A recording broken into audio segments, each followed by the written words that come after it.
رسول اللہ صلی اللہ علیہ وسلم نے 3 اوقات میں نماز پڑھنے اور مردوں کو دفن کرنے سے منع فرمایا. نمبر 1 طلوع آفتاب کے وقت حتیٰ کہ بلند ہو جائے. نمبر 2 جب سورج دوپہر کے وقت عین سر پر ہو حتیٰ کہ ڈھل جائے. اور نمبر 3 غروب آفتاب کے وقت حتیٰ کہ غروب ہو جائے. یعنی جن اوقات میں نماز پڑھنا منع ہے انہی میں دفنانا بھی. ابن عمر رضی اللہ عنہ سے روایت ہے کہ نماز جنازہ نماز فجر اور نماز عصر کے بعد ادا کی جا سکتی ہے. یعنی فجر کی نماز پڑھ کے ساتھ ہی جنازہ پڑھا جا سکتا ہے. حرم میں عام طور پہ ایسے ہوتا ہے. اسی طرح عصر کی نماز کے بعد بعض اوقات جنازہ پڑھا جاتا ہے. عام نماز منع ہے لیکن جنازے کی نماز پڑھی جا سکتی ہے. قبر گہری کھودیں, اسے ہموار اور صاف رکھیں. میت کو پاؤں کی طرف سے قبر میں داخل کریں. میت کو قبر میں رکھتے ہوئے یہ دعا پڑھیں, بسم اللہ وعلی ملت رسول اللہ صلی اللہ علیہ وسلم. اللہ کے نام سے اور رسول اللہ صلی اللہ علیہ وسلم کے مذہب اور طریقے پر اسے دفن کرتے ہیں. سعد بن ابی وقاص رضی اللہ عنہ نے وصیت کی کہ میرے لیے لحد بنانا. لحد کیا ہوتا ہے؟ بغلی قبر. اور اس پر کچی اینٹیں لگانا, جیسے کہ رسول اللہ صلی اللہ علیہ وسلم کے لیے کیا گیا تھا. آپ صلی اللہ علیہ وسلم کی قبر اونٹ کی کوہان جیسی تھی. پھر قبر پر مٹی ڈال کر سب لوگ میت کے لیے بخشش اور ثابت قدمی کی دعا مانگے. جنازہ کے بعد قبرستان سے نکل کر دعا کرنا رسول اللہ صلی اللہ علیہ وسلم سے ثابت نہیں. قبروں کو پختہ بنانے کی ممانعت. قبروں کو اونچا کرنا, پختہ بنانا, ان پر گنبد اور قبے بنانا حرام ہے. جابر رضی اللہ عنہ کہتے ہیں کہ رسول اللہ صلی اللہ علیہ وسلم نے پختہ قبریں اور ان پر عمارت وغیرہ بنانے سے منع کیا. نیز آپ نے قبر پر بیٹھنے اور ان کی طرف منہ کر کے نماز پڑھنے سے بھی منع فرمایا ہے. چاہے کوئی شخص مجاور بن کے بیٹھے یا چلہ کشی کے لیے, سب ناجائز ہے. رسول اللہ صلی اللہ علیہ وسلم نے قبروں پر لکھنے سے بھی منع فرمایا. حضرت علی بیان کرتے ہیں کہ مجھے رسول اللہ صلی اللہ علیہ وسلم نے حکم دیا کہ میں ہر تصویر مٹا دوں اور ہر اونچی قبر برابر کر دوں.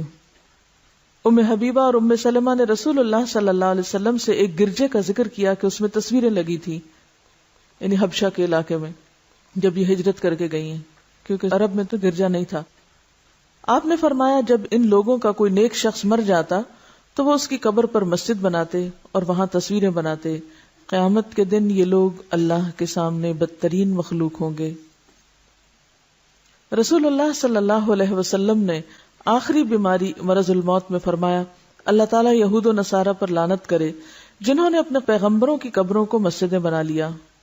حضرت عائشہ نے فرمایا اگر اس بات کا ڈر نہ ہوتا کہ لوگ آپ کی قبر کو مسجد بنا لیں گے تو آپ کی قبر کھلی جگہ میں ہوتی, یعنی اس ریسٹرکٹڈ ایریا میں نہیں. اور یاد رکھیے کہ یہ جو قبر کے ساتھ مسجد نبوی ہے یہ قبر کی وجہ سے نہیں بنائے گی. مسجد پہلے تھی اور قبر قریب بنائے گی اور پھر وسعت کی وجہ سے وہ ایک طرح سے جیسے مسجد کے اندر شامل ہوگی, حالانکہ اب بھی وہ ایک طرح سے الگ ہے, ایک کارنر پر ہے, بیچ میں نہیں آئی. ساری ایکسٹینشن پیچھے کی طرف ہوئی, آگے نہیں ہوئی. رسول اللہ صلی اللہ علیہ وسلم نے فرمایا میں نے تمہیں قبروں کی زیارت سے منع کیا تھا, اب تم ان کی زیارت کیا کرو. ایک روایت میں ہے قبروں کی زیارت موت یاد دلاتی ہے. شیخ البانی فرماتے ہیں نبی صلی اللہ علیہ وسلم نے قبروں کی زیارت کرنے والی عورتوں پہ لعنت کی, مگر اس کے بعد آپ نے اجازت دے دی تو اس میں مرد عورت دونوں شامل ہیں. آپ صلی اللہ علیہ وسلم ایک ایسی عورت کے پاس سے گزرے جو قبر پر بیٹھی رو رہی تھی. آپ نے اسے اللہ سے ڈرنے اور صبر کرنے کا حکم دیا. اگر عورتوں کا قبرستان جانا ناجائز ہوتا تو آپ اس کو قبرستان آنے سے بھی منع کرتے, صرف رونے سے نہیں بلکہ وہاں بیٹھنے سے یا آنے سے بھی. حضرت عائشہ اپنے بھائی عبد الرحمن کی قبر کی زیارت کو گئیں. ان سے کہا گیا کیا نبی صلی اللہ علیہ وسلم نے عورتوں کو اس سے منع نہیں کیا؟ تو حضرت عائشہ نے فرمایا پہلے منع کیا تھا پھر اجازت دے دی تھی.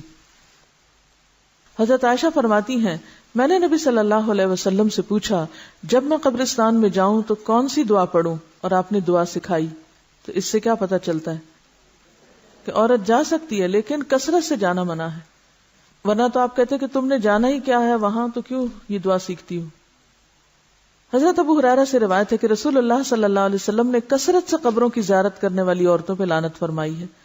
اس سے پتہ چلتا ہے کہ بکثرت زیارت منع ہے مگر کبھی کبھار جانے کی رخصت موجود ہے. وجہ کیا ہے؟ آپ صلی اللہ علیہ وسلم فرمایا فزوروها فانها تزهد الدنيا وتذكر الاخرہ، ان کی زیارت کیا کرو کیونکہ یہ دنیا سے بے رغبتی کرواتی ہے انسان کو اور آخرت کی یاد دلاتی ہیں۔ رسول اللہ صلی اللہ علیہ وسلم نے فرمایا مردوں کو برا نہ کہو، جو اعمال انہوں نے کیے تھے وہ انہیں مل گئے۔ ہم لوگ اس ادب اور اخلاق سے بھی عاری ہیں، وہیں بیٹھے بیٹھے شروع ہو جاتے ہیں کہ اس کا چہرہ ایسے لگ رہا ہے، اس کے ہونٹ ایسے ہیں تو اس کا ناک ایسا ہے تو اس کی رنگ ایسا ہو رہا ہے تو اس نے پتہ نہیں کون کون سا گناہ کیا ہوگا، حالانکہ بعض بیماریاں ایسی ہوتی ہیں کہ جن کی وجہ سے اسکن کا رنگ تبدیل ہو جاتا ہے۔ اور ایک بات یاد رکھیے کہ جو شخص یہ کہتا ہے کہ لوگ ہلاک ہو گئے، وہ سب سے زیادہ ہلاک ہونے والا ہے۔ کوئی حق نہیں کسی کو کہ کسی کے بارے میں کچھ طرح کمنٹ کرے، یعنی کسی کی تعریف اگر نہیں کر سکتے تو اس کی برائیوں پر بھی زبان نہ کھولو، کیونکہ وہ اپنے انجام کو پہنچ گئے۔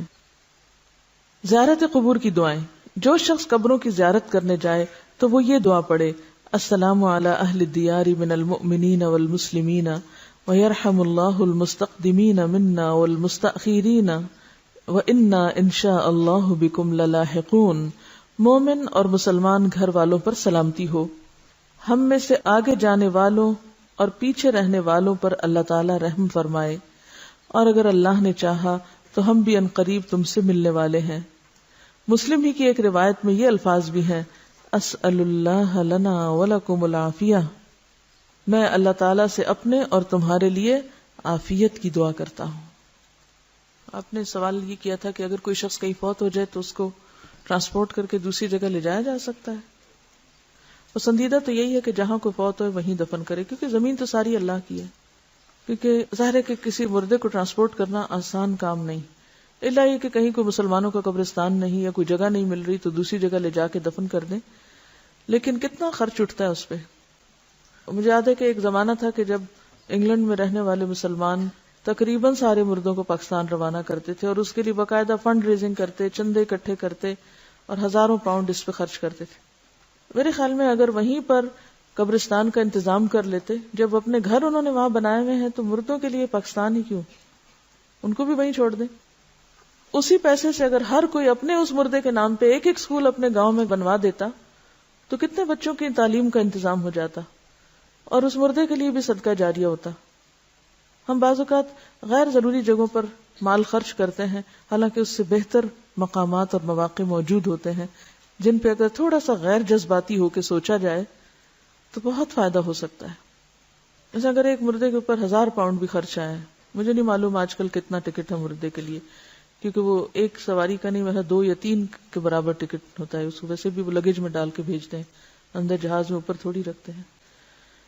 تو کرامت کے بھی خلاف بات بنتی ہے نا، کہ ایک شخص جو فوت ہو چکا ہے، اب اس نے جانا زمین میں ہی ہے، وہاں اس زمین میں ڈالنے کے لیے کسی اور زمین میں آپ اس کو بھیج رہے ہیں، اور پھر اس سے حاصل کیا ہوگا؟ یعنی صرف دوسروں کی تسلی کے لیے، اور پھر اس پہ کتنے کتنے دن گھروں میں، وہ تو ایک خرچہ ہے نا کہ ٹکٹ آپ کو وہاں سے لینا پڑے گا اس کے لیے۔ 1000 پاؤنڈ اگر لگتا ہے تو آج کل 1000 پاؤنڈ جو ہے وہ تقریباً میرے خیال ہے لاکھ کے برابر ہے، یہ زیادہ ہے، میرے خیال ہے 1,14,000 یا 20 کچھ اس طرح بنے گا۔ اب اتنے پیسوں میں آپ کسی ایک گاؤں میں 2 کمروں کا اسکول بنا سکتے ہیں۔